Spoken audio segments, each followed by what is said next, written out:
How's it going? I'm Mando. I'm a certified financial planner. I've been in the business for about 3.5 years. And the reason that I wanted to take the CLTC course and follow through with obtaining the designation was because my client demographic is typically 30 to 35 years old, high earners, making good money.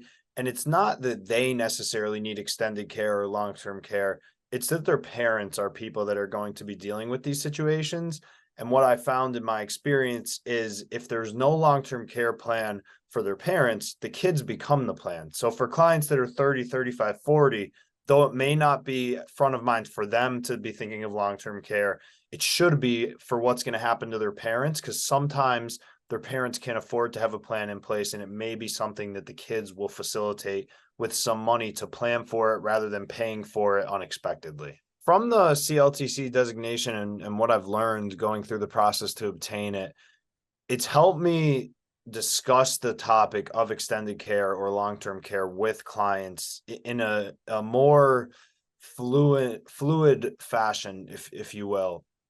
What I mean by that is the conversation could be very hard to have. Typically, you're talking about situations that no one wants to deal with, and it's stuff that could be happening when they're still alive or when their parents are still alive, of course, because that's what happens with care.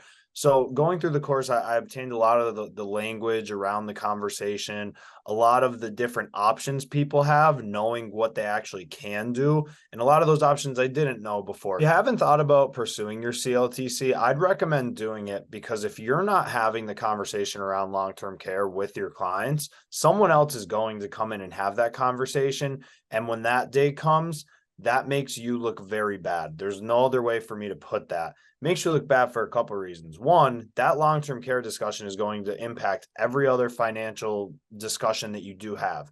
Retirement, savings, all of that stuff is going to be impacted by long-term care. And then you move into legacy, which is after long-term care. That's affected if someone needs a long-term care event. So if you're not bringing this as a part of financial planning, I truly believe that you're not a true financial planner.